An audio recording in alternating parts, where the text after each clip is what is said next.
Você pode até acreditar que já ouviu falar de histórias terríveis sobre o passado, pode achar que já sabe o que foi a escravidão, e talvez até imagine que viver em um navio negreiro fosse apenas desconfortável, mas não letal.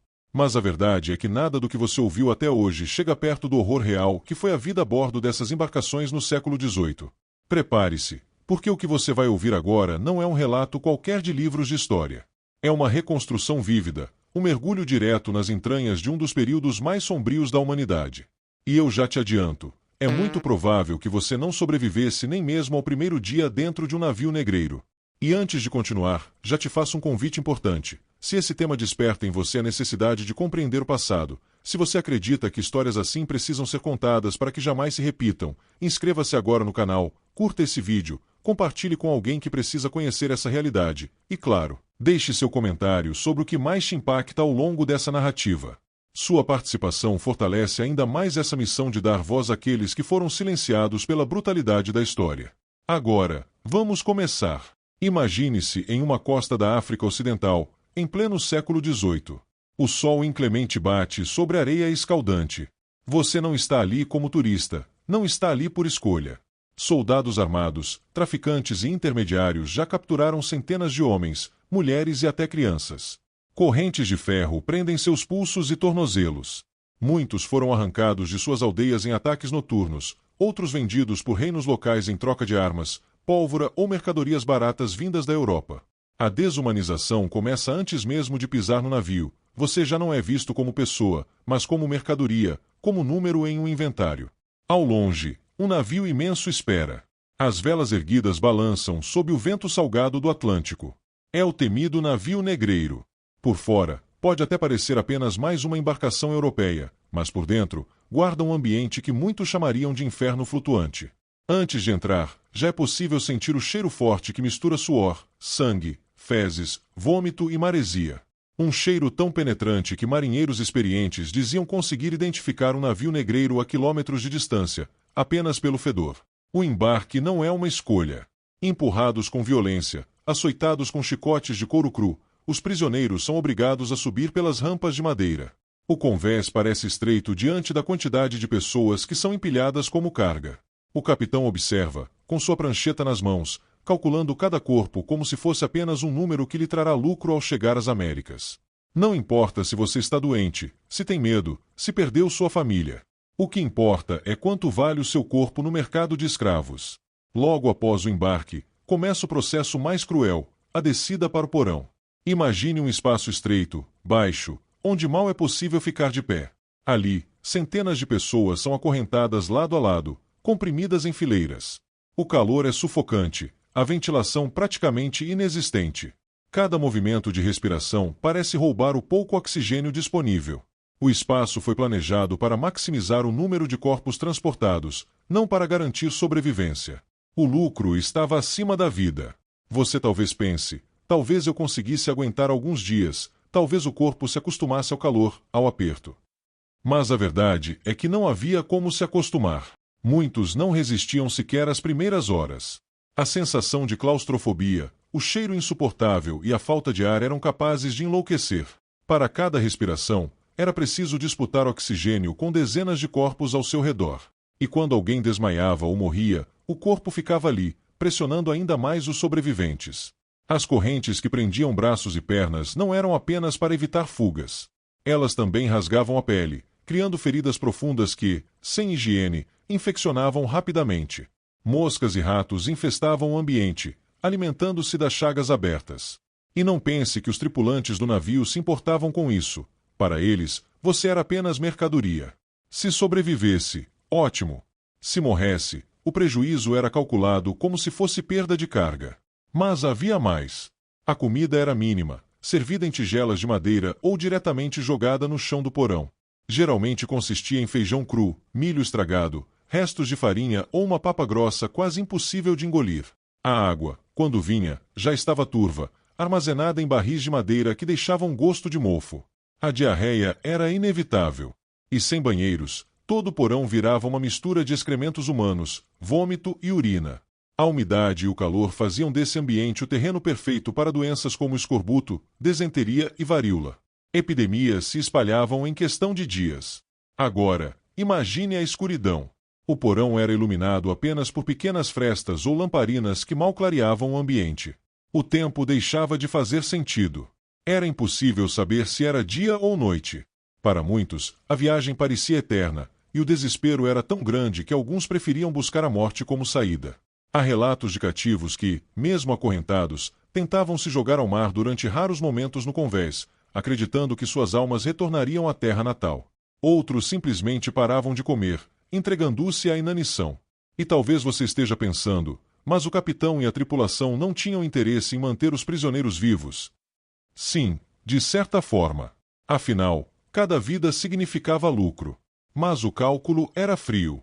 Se de cada 100 embarcados, 60 ou 70 chegassem vivos, já era considerado um bom negócio. A perda de 30 ou 40 pessoas fazia parte da matemática macabra do tráfico. A crueldade não estava apenas no descaso, mas na normalização dessa mortalidade. O silêncio dos grilhões misturado aos gritos de dor formava uma trilha sonora constante. O som das correntes batendo, o choro de crianças, os lamentos de adultos, e por cima de tudo isso, as ordens dos marinheiros, os estalos dos chicotes e o rangido incessante da madeira do navio cortando as ondas. Era uma sinfonia de dor e desespero. E se você acredita que a viagem era curta, engana-se. Uma travessia do Atlântico podia levar semanas ou até meses, dependendo das condições climáticas e da rota escolhida. Agora, pare por um segundo e imagine, semanas inteiras naquele porão, respirando ar fétido, dividindo espaço com cadáveres, ouvindo gritos incessantes, sentindo a fome corroer o estômago e a sede queimar a garganta. Ainda acha que sobreviveria? É nesse ponto que precisamos refletir. Como um ser humano suportava tanto?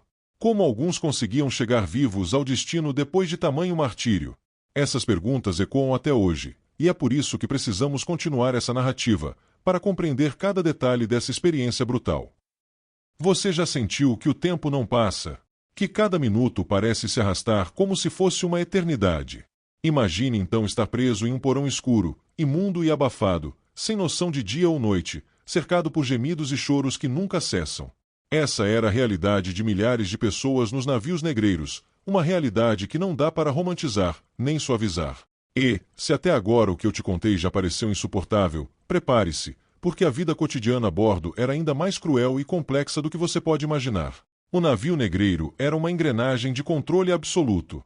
Cada detalhe do cotidiano era calculado para manter os cativos submissos, para quebrar sua resistência física e psicológica. A tripulação sabia que lidava com centenas de pessoas desesperadas, muitas delas jovens, fortes, capazes de lutar. Por isso, o medo era a principal arma. O chicote não era apenas um instrumento de punição, era um lembrete constante de quem mandava. Um simples olhar para os marinheiros já era suficiente para provocar silêncio, pois qualquer reação poderia custar caro. O dia começava com gritos e o som das correntes sendo arrastadas. Alguns prisioneiros eram levados ao convés para respirar ar puro, mas não pense que era um gesto de humanidade.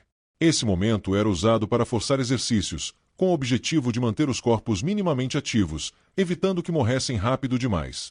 A cena era aterrorizante. Homens e mulheres acorrentados sendo obrigados a pular, correr no lugar, ou simplesmente movimentar braços e pernas, enquanto os marinheiros vigiavam atentos. Qualquer sinal de fraqueza era punido com violência. Enquanto isso, no porão, quem ficava para trás continuava na escuridão. Muitas vezes, crianças pequenas permaneciam presas, sem qualquer cuidado. Algumas não resistiam sequer às primeiras semanas. E quando um corpo sem vida era encontrado, ele era retirado sem cerimônia, lançado ao mar como se fosse lixo. Não havia rituais, não havia despedidas. Era apenas mais uma estatística em um sistema desumano. E não pense que a tripulação era formada apenas por monstros desprovidos de sentimentos. Muitos marinheiros eram homens comuns, recrutados entre camponeses pobres da Europa, que viam no tráfico uma chance de sobrevivência financeira. Mas ao entrar nesse sistema, eram moldados pela lógica do lucro e pela hierarquia rígida. Qualquer demonstração de compaixão poderia ser vista como fraqueza. O capitão, figura de autoridade máxima, ditava regras severas, e ninguém ousava questionar. Assim, a violência não era apenas tolerada, mas incentivada como forma de manter a ordem. O espaço destinado à tripulação contrastava brutalmente com o dos cativos. Enquanto os africanos sobreviviam em um porão imundo, os marinheiros tinham cabines simples, mas ventiladas, onde podiam dormir em redes. Tinham acesso a alimentos melhores, como carne salgada, biscoitos de bordo e até um pouco de vinho ou rum.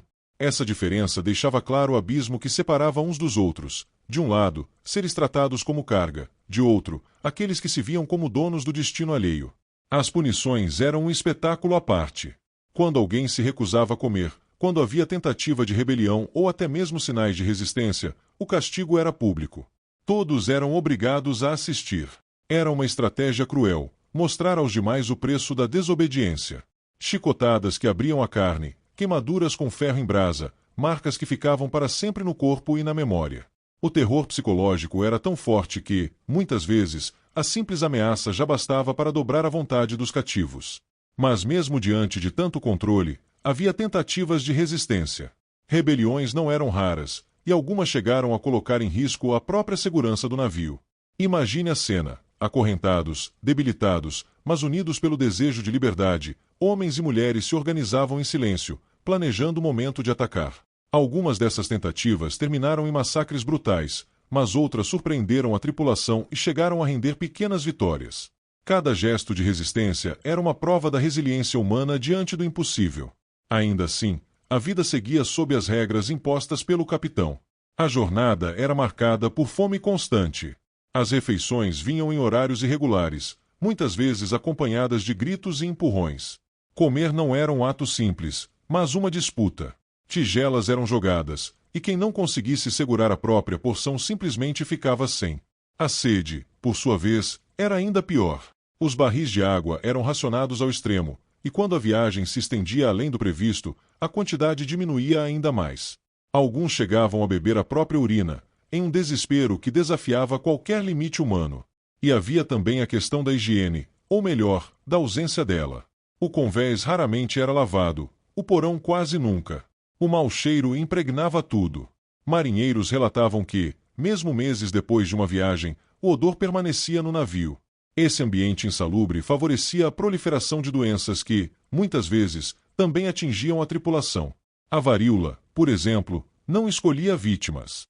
Se espalhava rapidamente, cobrindo corpos com feridas, enfraquecendo e matando sem distinção. O medo de epidemias era constante, mas ainda assim, a lógica do lucro prevalecia. Era melhor arriscar perder parte da carga do que gastar tempo e recursos extras para melhorar as condições. A cada dia de travessia, a esperança diminuía. Muitos cativos não sabiam sequer qual seria o destino final. Alguns acreditavam que seriam mortos e devorados, pois era assim que interpretavam a brutalidade com que eram tratados. Outros, mais conscientes da escravidão nas Américas, já temiam a vida de trabalho forçado que os aguardava. De qualquer forma, o sentimento era unânime: não havia futuro, apenas dor.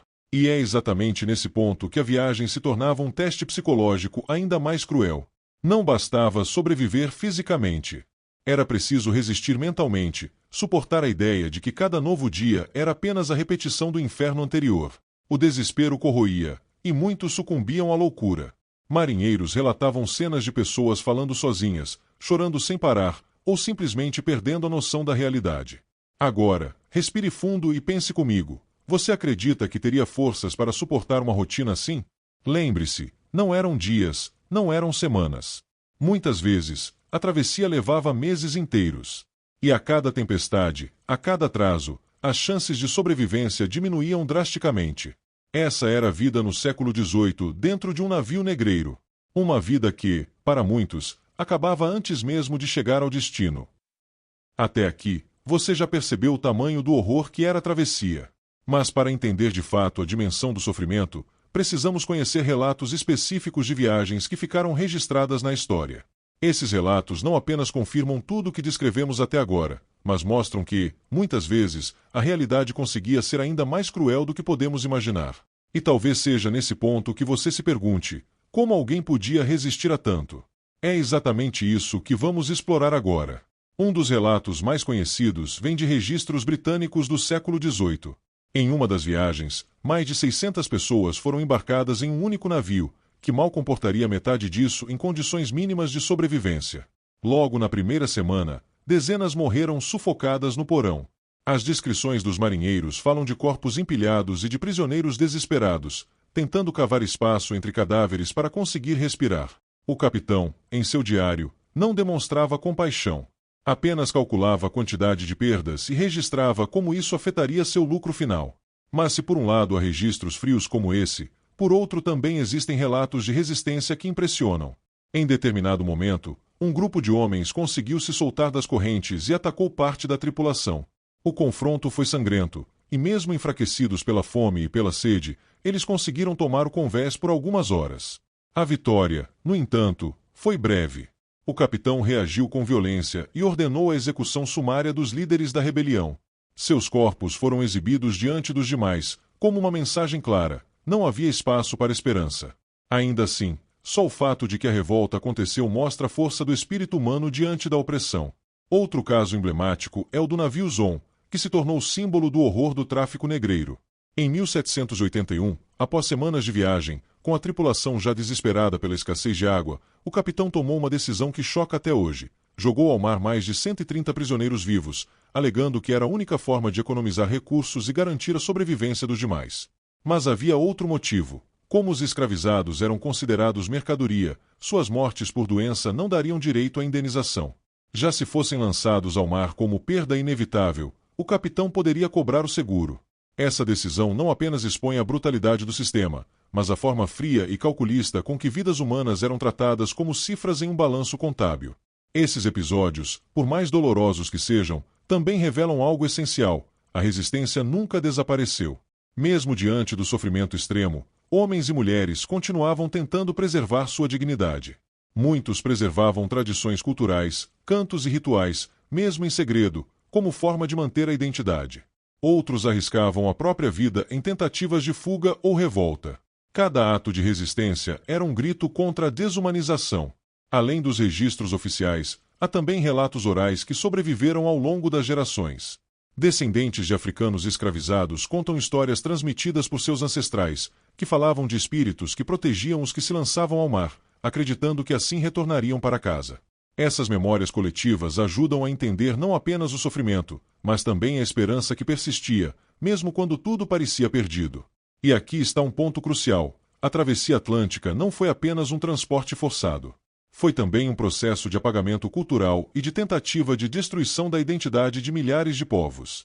Ao reunir pessoas de etnias diferentes, que falavam línguas distintas e tinham tradições diversas, os traficantes buscavam enfraquecer qualquer possibilidade de união. Mas o que eles não imaginavam é que, ao longo do tempo, essas culturas se misturariam e resistiriam, dando origem a novas expressões culturais que sobreviveram até hoje nas Américas. É impossível não se indignar diante de tudo isso. E é justamente essa indignação que precisa ser compartilhada. Porque, ao lembrar dessas histórias, não estamos apenas olhando para o passado. Estamos compreendendo as raízes de desigualdades que ainda persistem no presente. A escravidão deixou marcas profundas. Ignorar essa realidade é permitir que a injustiça continue se reproduzindo. Agora, eu te pergunto, até aqui, qual parte dessa história mais te impactou? Deixe seu comentário, porque sua visão é fundamental para manter essa discussão viva. E se você ainda não se inscreveu no canal, aproveite esse momento para se juntar a nós, curtir e compartilhar este vídeo. Assim, você ajuda a espalhar uma mensagem que não pode ser esquecida. Quando finalmente o navio negreiro chegava ao seu destino, a cena que aguardava os sobreviventes não era de alívio, mas de continuação da brutalidade. Imagine desembarcar depois de meses em um porão escuro, desnutrido, desidratado, com feridas abertas pelo corpo, e descobrir que o sofrimento no mar era apenas a primeira etapa de um ciclo de exploração ainda mais cruel. Esse era o destino dos que resistiam à travessia, as Américas. O desembarque era um espetáculo público. Os cativos eram conduzidos para fora do navio em correntes, muitas vezes nus ou com trapos mínimos cobrindo o corpo. A população local, composta por colonos, compradores e curiosos, observava como se fosse um leilão de animais.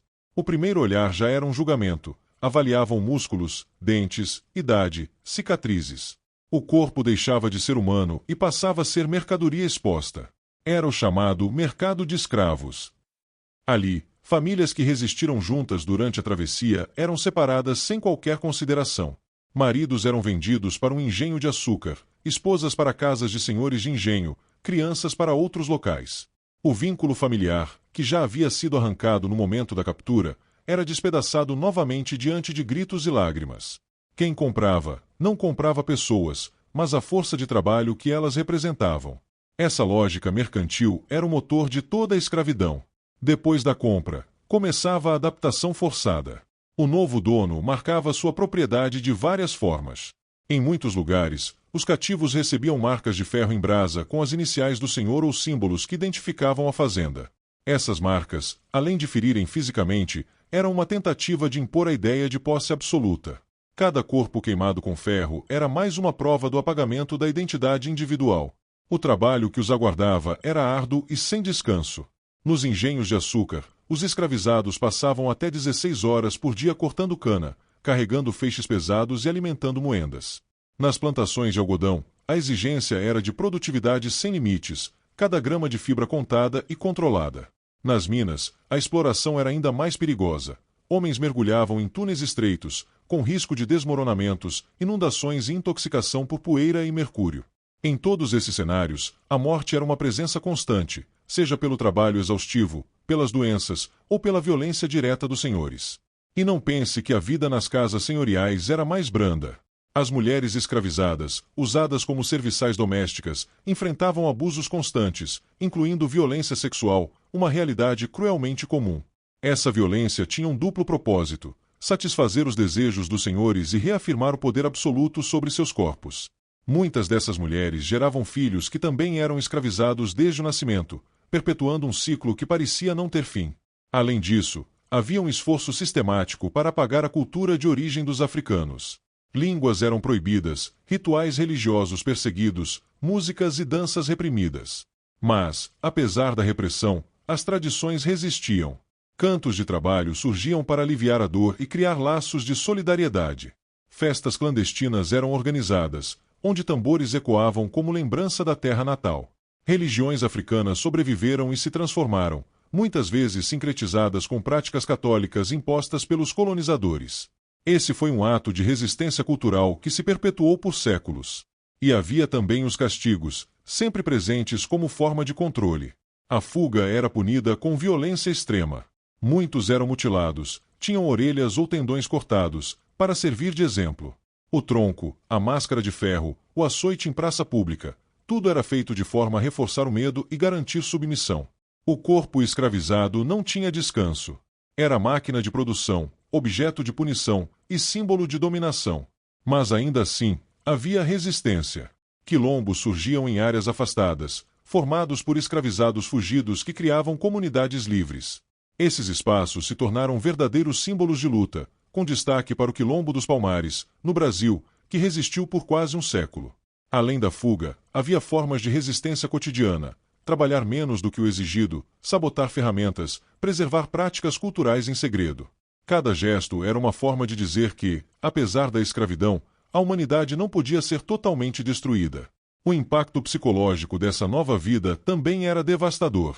Para muitos, o desembarque representava o início de uma prisão sem grades. O horizonte, antes o mar aberto, agora era delimitado pelas terras dos engenhos, pelas correntes e pela vigilância constante. A esperança de retorno à África desaparecia, e o desafio passava a ser sobreviver em uma terra estranha, sob regras impostas pela violência. E aqui, mais uma vez, você pode se perguntar: seria possível sobreviver a tudo isso? A travessia já havia mostrado que a vida em um navio negreiro era quase impossível de suportar.